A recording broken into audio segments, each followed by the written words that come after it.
और इस समय बहुत बड़ी खबर आ रही है। पहले बड़ी खबर का रुख कर लेते हैं, सारी खबरों को छोड़कर। सोर्सेज के मुताबिक राहुल गांधी वायनाड से ही इस बार भी चुनाव लड़ेंगे। अमेठी से राहुल गांधी खड़े नहीं होंगे, यानी उत्तर प्रदेश से नहीं लड़ रहे हैं राहुल गांधी।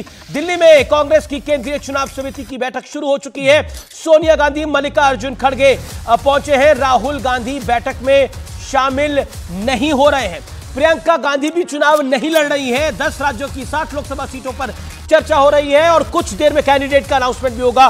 सीईसी की ये बहुत महत्वपूर्ण मीटिंग है और इस मीटिंग के बाद ये लगभग तय है कि राहुल गांधी उत्तर प्रदेश में चुनाव नहीं लड़ेंगे। अरुण सिंह हमारे साथ लाइव है इस समय, हमारे संवाददाता। सीधा अरुण का रुख कर सकते हैं। अरुण, ये बहुत बड़ी खबर है, राहुल गांधी ना अमेठी से लड़ रहे हैं ना रायबरेली से, वो वायनाड जा रहे हैं जहां लेफ्ट कैंडिडेट दे चुका है। देखिए, वायनाड से वो सिटिंग सांसद हैं, इस समय मौजूदा सांसद हैं और वायनाड से उनका नाम आया है। वायनाड से वो चुनाव लड़ेंगे और कांग्रेस पार्टी के जितने भी मौजूदा सांसद हैं वो अपनी अपनी सीटों से चुनाव लड़ रहे हैं। जहां तक अमेठी और रायबरेली की बात है तो आज जो चर्चा हो रही है वो 10 राज्यों की 60 सीटों पर चर्चा हो रही है।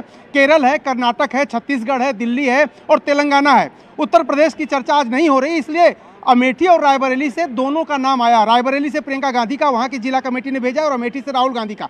राहुल गांधी चुनाव लड़ेंगे कि नहीं लड़ेंगे ये फैसला राहुल गांधी को ही करना है और उन्होंने अभी तक अमेठी के बारे में कुछ स्पष्ट बात नहीं कही है कि वो लड़ना चाहते हैं कि नहीं। वायनाड से वो लड़ेंगे ये तय है, अमेठी से लड़ेंगे कि नहीं लड़ेंगे ये राहुल गांधी को ही तय करना है। वो सेंट्रल इलेक्शन कमेटी तय नहीं करेगी, गांधी परिवार को तय करना है कि अमेठी और रायबरेली से प्रियंका गांधी को लड़ाना है, राहुल गांधी को लड़ाना है, तो दोनों को लड़ाना है। दोनों में मेरा पॉइंट है, लेकिन क्या गांधी परिवार में से कोई अमेठी रायबरेली जाएगा या नहीं जाएगा इस बार? क्योंकि सोनिया जी तो राज्यसभा से आ गई हैं।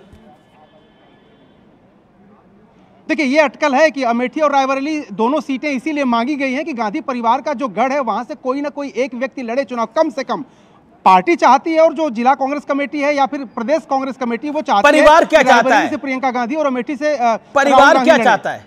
परिवार चाहता है अमेठी और रायबरेली से कोई गांधी लड़े।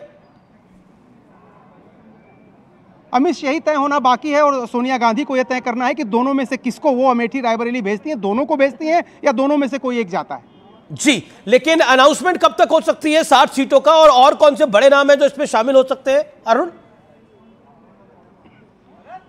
देखिए, दिल्ली की सीटों पर अनाउंसमेंट हो सकता है, उसके अलावा छत्तीसगढ़ की सीटों पर अनाउंसमेंट हो सकता है, तेलंगाना, कर्नाटक, केरल से वायनाड से वो सांसद हैं और वहां से चुनाव लड़ेंगे, उनके नाम का ऐलान हो सकता है। इसके अलावा आज भूपेश बघेल चुनाव लड़ सकते हैं छत्तीसगढ़ से, ताम्रध्वज साहू हैं वहां से चुनाव लड़ सकते हैं। कई ऐसे नाम हैं जिनका ऐलान हो सकता है, लेकिन अभी जो केंद्रीय चुनाव समिति की बैठक है वो शुरू हुई है और 2 घंटे कम से कम चलने की इसकी उम्मीद है।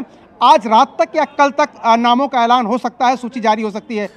और 60 कैंडिडेट की सूची जारी होगी आपके अनुसार? लगभग 60 कैंडिडेट। देखिए, 60 लोगों के नाम पर विचार हो रहा है, सारे नाम क्लियर नहीं हो जाते, कई बार कुछ नामों पर पेच फंस जाता है, उसको अगली चुनाव समिति की बैठक के लिए टाल दिया जाता है। तो फिलहाल 60 सीटों पर चर्चा हो रही है, 10 राज्यों की 60 सीटों पर चर्चा हो रही है। अमीश जी, लेकिन क्या माना जाए वायनाड से, क्योंकि लेफ्ट ने कैंडिडेट दे दिया है, तो राहुल गांधी के लिए ये कितनी बड़ी चुनौती हो सकता है? क्योंकि लास्ट टाइम लेफ्ट ने कैंडिडेट नहीं दिया था और माफ करिए अलायंस है इस बारी। तो देखिए अमीश, कांग्रेस पार्टी स्पष्ट है, वहां पर 2 मोर्चे हैं, एक लेफ्ट का मोर्चा है, कांग्रेस का मोर्चा है। कांग्रेस और लेफ्ट के बीच में किसी तरह का कोई चुनावी समझौता नहीं है, इसलिए अगर लेफ्ट ने कैंडिडेट दिया है तो कांग्रेस पार्टी कहती है उससे उनको कोई चिंता नहीं है, उनका हक है, उनका अधिकार है। इंडिया गठबंधन में वो भले साथ हैं, वहां वो अलग अलग लड़ रहे हैं।